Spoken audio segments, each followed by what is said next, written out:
आज की हमारी जो वीडियो है उसमें हम आपको कई तरीके के स्क्वाट्स बताएंगे।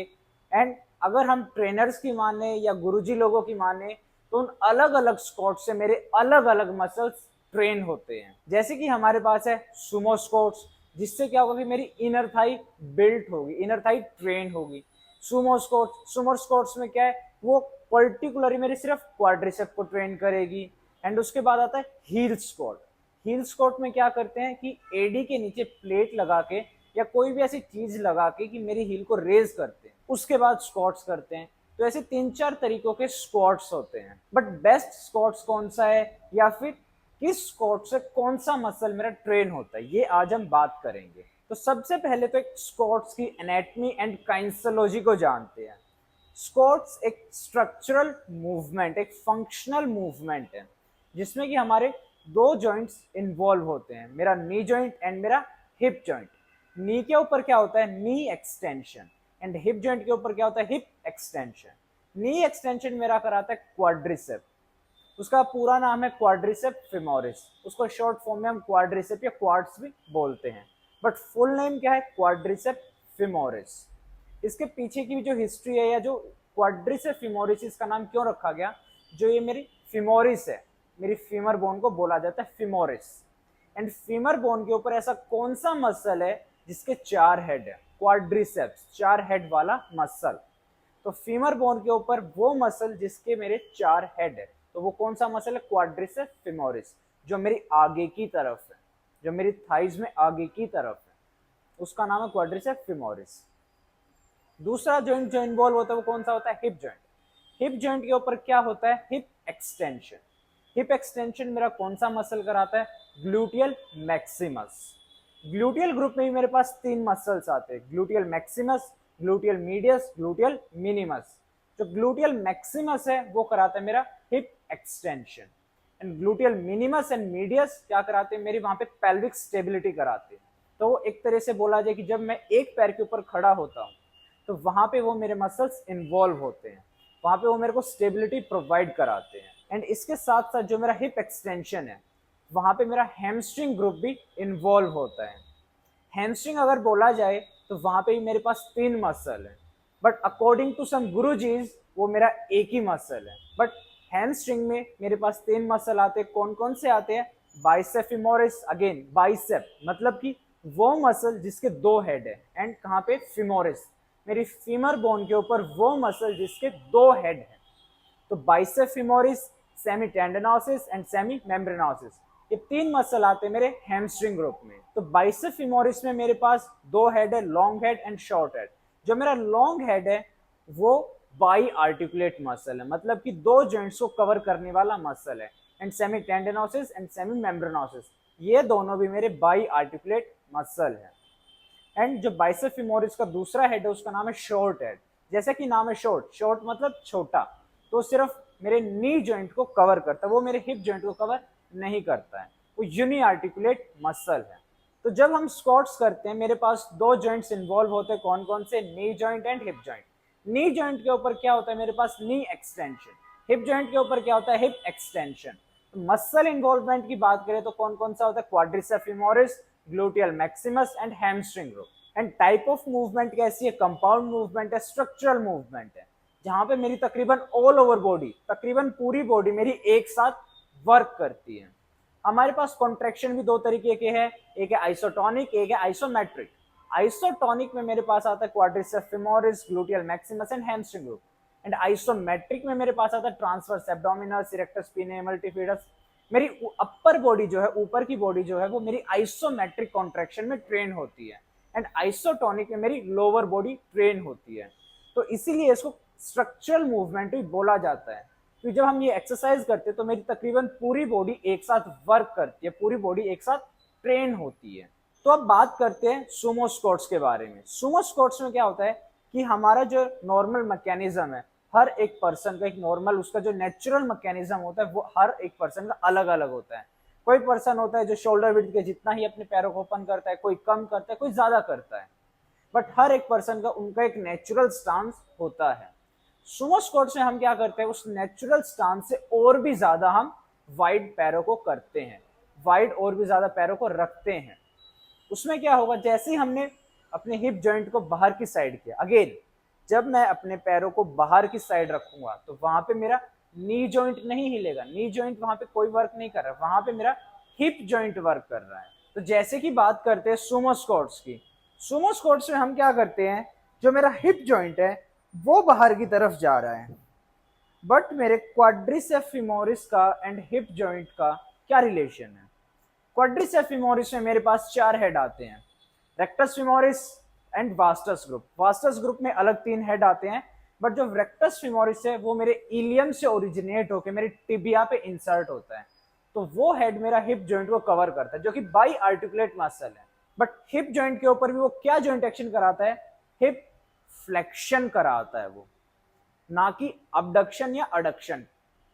तो जब आप हिप जॉइंट पे अबडक्शन कराते हो या फिर अडक्शन कराते हो, तो ना तो आपका रेक्टस फीमोरिस वहां पे इन्वॉल्व होता है एंड ना ही वास्टस ग्रुप आपका इन्वॉल्व होता है। जब आप अपने हिप अबडक्ट करते हो, मतलब सुमो स्क्वाट्स की जब आप पोजीशन लेते हो, वहां पे क्या होता है, जो आपके अबडक्टर्स है वो कॉन्ट्रैक्ट होते हैं। अबडक्टर्स में आपके पास कौन कौन आता है, TfL and gluteal medius and gluteal minimus, ये 3 मसल आते हैं आपके हिप अबडक्टर्स में, जो कि आपके हिप पे अबडक्शन जॉइंट एक्शन परफॉर्म कराते हैं। तो आपने सुमो स्क्वाट्स का स्टांस लिया, अब आप क्या कर रहे हो, यहाँ पे स्क्वाट्स करते हो, ये आप स्क्वाट्स किया आपने। यहाँ पे जो ट्रेनर्स बोलते हैं, क्या बोलते हैं कि वो आपके इनर थाई की एक्सरसाइज है, बट इनर थाई में आपको यहाँ पे पेन फील होता है, या मैं बोलूँ स्ट्रेच फील होता है। वो किस टाइम पे फील होता है, जब आप नीचे की तरफ जाते हो, एंड जब आप ऊपर की तरफ आते हो तो आपको वहां पे पेन फील नहीं होता है, वहां पे स्ट्रेच फील नहीं होता है। क्यों होता है ऐसा, कि जैसे आप नीचे बैठे तो आपके पास जो अडक्टर्स हैं वो स्ट्रेच होते हैं, जो आपके हिप अडक्टर्स है, वहां पे भी 5 मसल्स आते हैं हिप अडक्टर्स में, तो 5 मसल स्ट्रेच होते हैं। आपका बॉडी वेट आपने ऊपर से बारबल ले ली या फिर डंबल ले लिया, तो जैसे आपने डंबल लिया या बारबल ली एंड आप नीचे की तरफ बैठे, वहां पे क्या हुआ, जो आपके अडक्टर्स है वो मसल्स स्ट्रेच हुए, एंड उस टाइम पे आपको पेन होता है। एंड पेन होता है तो ट्रेनर्स को ऐसा लगता है कि पेन हुआ तो वहां पे ट्रेनिंग हुई, नहीं, पेन एक सिम्टम है कि वहां पे कुछ गलत हो रहा है। पेन कभी भी आपके वर्कआउट की इंटेंसिटी के बारे में नहीं बताता है कि कितना अच्छा ये वर्कआउट हुआ है या कितनी अच्छी इंटेंसिटी के साथ आपने वर्कआउट किया है। पेन बस एक सिम्टम है कि वहां पे कुछ गलत हो रहा है, एंड गलत क्या हो रहा है वो हमें डायग्नोस करना है कि किस चीज की वजह से वहां पे पेन हो रहा है। फॉर एग्जाम्पल, अगर आपके सर में दर्द हो रहा है, आपके सिर में दर्द हो रहा है, तो इसका मतलब क्या है, आपके सिर की ट्रेनिंग हो रही है, आपका दिमाग बड़ा हो रहा है, आपका स्कल बड़ा हो रहा है, क्या वहां पे दर्द क्या है, वो रीजन हमें ढूंढना है, वो डायग्नोस करना है।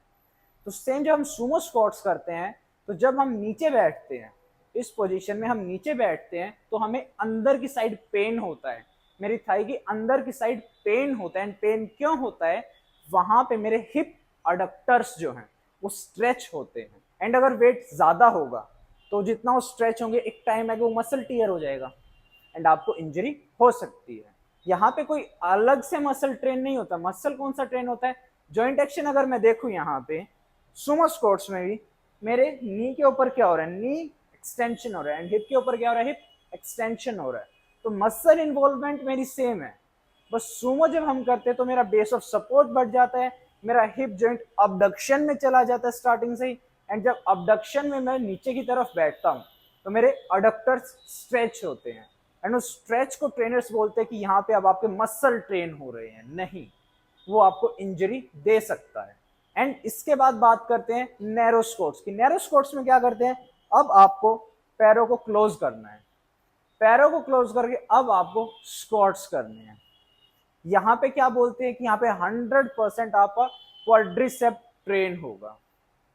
अगर मैं बोलूं कि उनको क्वाड्रिसेप में कितने हेड है वो भी नहीं पता है, तो वो कैसे आपको कह रहे हैं कि 100% क्वाड्रिसेप ट्रेन हो रहा है। सेम जॉइंट एक्शन हो रहा है जो आपका नॉर्मल स्क्वाट जो आप करते हो, कन्वेंशनल स्क्वाट्स करते हो, सेम जॉइंट एक्शन है, knee extension and hip extension, same joint action है, knee extension hip extension. Difference क्या आता है, यहाँ पे बेस ऑफ सपोर्ट कम हो जाता है, जिससे कि स्टेबिलिटी आपकी ज्यादा चैलेंज होती है। यहाँ पे आपका ट्रांसवर्स एब्डोमिनस ज्यादा ट्रेन होगा, वहां पे इन्वॉल्वमेंट उसकी बढ़ जाएगी, आपके ब्रेन के ऊपर टेंशन ज्यादा आएगी, ब्रेन के ऊपर लोड ज्यादा आएगा। किस बात का आएगा कि अभी आपका बॉडी वेट भी है, उसके ऊपर आपने बारबल भी लिया, उसमें वेट पुट ऑन भी किया है। अब बारबल को भी बैलेंस करना है, आपकी बॉडी को भी बैलेंस करना है। आपने बेस ऑफ सपोर्ट जितना छोटा करते जाओगे उतनी कम आपको स्टेबिलिटी मिलती जाएगी। बट अगर मैं बात करूं फंक्शनैलिटी की, ये कभी मूवमेंट आप करते नहीं हो, आप क्या करते हो, सिंपली हल्का सा बेस ऑफ सपोर्ट वाइड रखते हो, उसके बाद आप किसी भी चीज को उठाते हो। तो ये मूवमेंट तो हम कभी करते ही नहीं लाइफ में। तो हमें क्या देखना होता है कि हमें वो एक्सरसाइज सेलेक्ट करनी जिससे मेरी बॉडी को फंक्शनैलिटी मिले, जिससे मेरी को फंक्शनैलिटी मिले कि मैं डेली बेसिस में वो मूवमेंट करता भी हूं या नहीं करता हूं। तो जो हम सुमो स्क्वाट्स की बात करते हैं या नैरो स्क्वाट्स की बात करते हैं, हमारा ट्रेन क्या होता है, क्वाड्रिसेप फीमोरिस ही ट्रेन होता है। एंड कोई भी मसल को अगर आप कॉन्ट्रैक्ट करते हो तो पूरा ही कॉन्ट्रैक्ट होता है, पार्शियली कभी भी कोई भी मसल कॉन्ट्रैक्ट नहीं होता है। तो ये एक बहुत बड़ा मिसकंसेप्शन है कि अगर आप पैरों को अंदर करोगे या पैरों को बाहर करोगे तो क्वाड्रिसेप फीमोरिस का एक हिस्सा ट्रेन होगा या एक हिस्सा कॉन्ट्रैक्ट होगा, या फिर अगर आप पैरों को अंदर करोगे तो दूसरा हिस्सा कॉन्ट्रैक्ट होगा, पैरों को बाहर की तरफ करोगे तो दूसरा हिस्सा कॉन्ट्रैक्ट होगा। ऐसा नहीं है। क्वाड्रिसेप फीमोरिस जब आप कॉन्ट्रैक्ट करोगे, नी एक्सटेंशन करोगे, जब हर बार कंप्लीट आपका क्वाड्रिसेप फीमोरिस ट्रेन होगा, कंप्लीट मसल कॉन्ट्रैक्ट होगा। अब बात करते हैं हील स्क्वाट्स की। हील स्क्वाट्स में क्या होता है कि आप अपने एडी के नीचे कोई भी ऐसा सपोर्ट लगाते हैं जिससे कि आपकी एडी के ऊपर एलिवेशन मिले, एडी आपकी ऊपर की तरफ उठे। ये क्यों कराया जाता है? फॉर एग्जाम्पल कोई क्लाइंट है जिसकी एंकल मोबिलिटी अच्छी नहीं है, जो स्क्वाट्स करते टाइम अगर बैठता है तो उनकी हील रेज होती है, उनके जो काफ मसल्स है काफी ज्यादा टाइट है, जो अभी उनमें फ्लेक्सिबिलिटी का इश्यू आप बोल सकते हो। तो उस केस में क्या कराया जाता है कि एडी के नीचे, हील के नीचे प्लेट्स लगाई जाती हैं, या फिर कोई ऐसा ऑब्जेक्ट लगाया जाता है कि जिनसे उनकी हील ऊपर की तरफ उठी रहे। एंड इस केस में क्या कराते हैं, हील को आपने एलिवेट कर दिया, उसके बाद आपसे स्क्वाट्स कराए जाते हैं। किस केस में कराए जाएंगे? अगर उस क्लाइंट की एंकल मोबिलिटी अच्छी नहीं है तो। ये किसी स्क्वाट्स का वेरिएशन नहीं है। ये कब कराया जाता है कि जब अगर किसी क्लाइंट का एंकल मोबिलिटी, एंकल पे फ्लेक्सिबिलिटी अच्छी नहीं है, जब वो स्क्वाट्स करते हैं उस टाइम पे उनकी हील रेज होती है। तो वहां पे उनको प्रोटेक्शन देने के लिए, क्योंकि अगर एट प्रेजेंट मेरी बॉडी का बेस क्या है, मेरा फुट, मेरे पैर, मैं पैरों के ऊपर खड़ा हूं, वो मेरा बेस ऑफ सपोर्ट है। मेरे पैरों के आगे के 2 पॉइंट एंड पीछे का 1 पॉइंट हील, तो ये 3 पॉइंट जब मिलते ट्राइंगल बनता है तो वहां पे मेरा बेस ऑफ सपोर्ट मिलता है। बट जैसे ही अगर मैं हील को ऊपर की तरफ उठा लेता हूं तो अब क्या होगा, मेरा बेस ऑफ सपोर्ट कम हो जाएगा। एंड जितना कम मेरा बेस ऑफ सपोर्ट रहेगा उतनी कम मेरे को स्टेबिलिटी मिलेगी। तो अगर किसी क्लाइंट में एंकल मोबिलिटी का इश्यू है, उनमें एंकल जॉइंट के ऊपर फ्लेक्सिबिलिटी अच्छी नहीं है, एंड वो वेट लेते हैं, बारबल लेते हैं, उसके ऊपर लोड करते हैं बारबल को, एंड जब वो बैठते हैं उस टाइम पे उनकी हील रेज होती है तो उनका बॉडी वेट भी आगे की तरफ जाता है, तो बारबल उनको आगे की तरफ गिरा सकती है, उनको इंजरी हो सकती है। तो उस केस में हम ये स्क्वाट्स कराते हैं। क्यों कराते हैं? क्योंकि उनकी एंकल मोबिलिटी अच्छी नहीं होती है। अभी मैं हील को इसके ऊपर रखता हूं, अगर मेरी हील एलिवेट भी होती है तो यहाँ पे स्टिल मैं किसी के साथ, मेरा जो हील है किसी चीज के साथ कनेक्टेड है, टच है, तो मेरा बेस ऑफ सपोर्ट बना रहेगा। तो मैं अगर आगे की तरफ जाता भी हूँ या पीछे की तरफ जाता हूँ तो मेरे पास एक सपोर्ट है कि मैं अपनी बॉडी को स्टेबल कर सकता हूँ। तो इसीलिए कराए जाते हैं हील स्क्वाट। ये रीजन है हील स्क्वाट का। बट हील स्क्वाट में ऐसा नहीं है कि आपका कोई अलग मसल इन्वॉल्व हो जाएगा। यहाँ पे भी जो आप जॉइंट एक्शन देखोगे सेम जॉइंट एक्शन होगा, एंड अगर सेम जॉइंट एक्शन है तो सेम मसल इन्वॉल्व होगा। तो एंड में कंक्लूजन क्या आता है कि अगर आपके जो जॉइंट्स है वो सेम इन्वॉल्व हो रहे हैं सभी एक्सरसाइज में, आप कोई भी एक्सरसाइज करते हो, अगर आपके सेम जॉइंट्स इन्वॉल्व हो रहे हैं एंड उन जॉइंट्स के ऊपर सेम जॉइंट एक्शन परफॉर्म हो रहा है, तो आपके सेम मसल ही ट्रेन होंगे। जैसे कि जब आप कन्वेंशनल स्क्वाट्स करते हैं, जब आप नॉर्मल स्क्वाट्स करते हैं उस टाइम में आपका हिप एक्सटेंशन होता है, नी एक्सटेंशन होता है। आप सुमो स्क्वाट्स करते हो वहां पे भी आपका हिप एक्सटेंशन होता है, नी एक्सटेंशन होता है। आप नैरो स्क्वाट्स करते हो, वहां पे भी आपका हिप एक्सटेंशन होता है, नी एक्सटेंशन होता है। आप हील स्क्वाट्स करते हो, उसमें भी आपका हिप एक्सटेंशन होता है, नी एक्सटेंशन होता है। अगर आप वहां पे कोई और वेरिएशन भी लेके आते हो, कोई भी वेरिएशन आप लेके आते हो, अगर जॉइंट्स सेम इन्वॉल्व हो रहे हैं एंड उन जॉइंट्स के ऊपर सेम जॉइंट एक्शन हो रहा है, तो वहां पे सेम मसल ही ट्रेन होगा। डिफरेंस क्या आता है, जितने भी वेरिएशन बनाए गए थे उनके पीछे भी रीजन था। रीजन क्या था कि अगर कोई क्लाइंट, कोई पर्सन है जो प्रॉपर बैठ नहीं पा रहा है, उनकी स्टेबिलिटी का इश्यू है, तो उनको हम सुमो स्क्वाट्स कराते हैं, ताकि जितना ज्यादा बेस ऑफ सपोर्ट होगा उतनी ज्यादा उनको स्टेबिलिटी मिलेगी। वहां पे जो रीजन था सुमो कराने का, रीजन ये था कि उस पर्सन को नॉर्मल स्क्वाट्स करने में इश्यू आ रहा था। वहां पे हमने क्यों कराया उनको, ताकि उनका जो मसल है, क्वाड्रिसेप्स फेमोरिस है, वो प्रॉपर ट्रेन हो सके। अगर आप नॉर्मल स्क्वाट्स नहीं कर पा रहे तो आपको सुमो स्क्वाट्स की तरफ लेके जाते हैं। सेम रीजन था आपके हील स्क्वाट्स का। तो जो वेरिएशन आई थी मार्केट में, ये पर्सन टू पर्सन के लिए थी, स्पेशल पॉपुलेशन के लिए थी, ये जनरल क्लाइंट्स के लिए नहीं थी। जनरल क्लाइंट्स के लिए आज भी स्क्वाट्स है, जो आप नॉर्मल कन्वेंशनल स्क्वाट्स करते हो वो स्क्वाट्स बेस्ट बोला जाता है। बोला क्या जाता है, वो बेस्ट है, बेस्ट मूवमेंट है आपके लेग्स को ट्रेन करने के लिए। तो आपको वेरिएशन के पीछे नहीं भागना है, आपको बेस्ट एक्सरसाइज चूज करनी है। एंड उस बेस्ट एक्सरसाइज में आपको इंटेंसिटी वेरी करनी है। जैसे फॉर एग्जांपल आपको मैक्रो साइकिल चलाना है, मेसो साइकिल चलाना है, या माइक्रो साइकिल चलाना है, आपको वेट को ज्यादा लिफ्ट करना है, कम लिफ्ट करना है, रेप रेंज ज्यादा करने या कम करने हैं, तो एक्सरसाइज कभी भी चेंज नहीं होती है। अगर किसी भी एक्सरसाइज का कोई भी सब्स्टिट्यूट मिलता है, तो इसका मतलब क्या है कि वो बेस्ट एक्सरसाइज नहीं है, क्योंकि बेस्ट का कभी भी कोई भी ऑल्टरनेटिव या सब्स्टिट्यूट नहीं होता है। वो बेस्ट है ही इसीलिए क्योंकि उसका कोई ऐसा ऑल्टरनेटिव नहीं है। तो हमें चूज करनी है best exercise, and best exercise में हमें इंटेंसिटी अप एंड डाउन करनी है, वहां पे हमें वर्क करना है। तो हमें, अगर आपको कोई इश्यू नहीं है, आप एकदम फिट हो, हेल्दी हो, तो आपको कन्वेंशनल स्क्वाट्स ही करनी है, वो आपको क्वाड्रिसेप्स फीमोरिस को ही ट्रेन करेंगी। एंड अगर आपको कोई इश्यू है, आपके हिप जॉइंट पे, नी जॉइंट पे कोई इश्यू है, तो आपके लिए आती है वेरिएशन, क्योंकि आप उस टाइम पे कन्वेंशनल स्क्वाट्स, नॉर्मल स्क्वाट्स नहीं कर पाते हो। तो वेरिएशन के पीछे मत भागो, आप बेस्ट एक्सरसाइज को चूज करो, एंड बेस्ट एक्सरसाइज में इंटेंसिटी को आप अप एंड डाउन कर सकते हो। तो ये थी हमारी आज की वीडियो कि आप कितने भी स्क्वाट्स कर लो, अगर जॉइंट्स सेम इन्वॉल्व हो रहे हैं, जॉइंट एक्शन सेम है, तो आपका मसल भी सेम ही ट्रेन होगा। एंड मसल कभी भी पार्शियली कॉन्ट्रैक्ट नहीं होता है। अगर वो कॉन्ट्रैक्ट हो रहा है तो कंप्लीट मसल कॉन्ट्रैक्ट होगा, ऐसा नहीं होगा आधा मसल कॉन्ट्रैक्ट अब होगा, आधा मसल कब होगा, जब मैं दूसरी एक्सरसाइज करूंगा। मसल पूरा कॉन्ट्रैक्ट होता है एक बार में। अगर आप उस जॉइंट पे कॉन्ट्रैक्शन करा रहे हो, उस जॉइंट में ओरिजिन इंसर्शन को पास लेके आ रहे हो, जॉइंट एक्शन परफॉर्म करा रहे हो, तो पूरा मसल कॉन्ट्रैक्ट होगा। एंड अगर कोई आपको ट्रेनर बोलता है कि इस एक्सरसाइज से इनर थाई ट्रेन होगी, इस एक्सरसाइज से आउटर थाई ट्रेन होगी, या इस एक्सरसाइज से सेंट्रल थाई ट्रेन होगी, इसका मतलब क्या है, वो ट्रेनर नहीं है, उसको फिटनेस साइंस की जीरो नॉलेज है। वो ट्रेनर कैसे बना है, इंस्टाग्राम को स्क्रॉल करके, यूट्यूब को स्क्रॉल करके, या किसी भी ऐसे गुरुजी का इंटरव्यू देख के वो ऐसे ट्रेनर बना, वो स्टडीज करके ट्रेनर नहीं बना। तो ऐसे ट्रेनर से बचो, इन ट्रेनर से दूर ही रहो।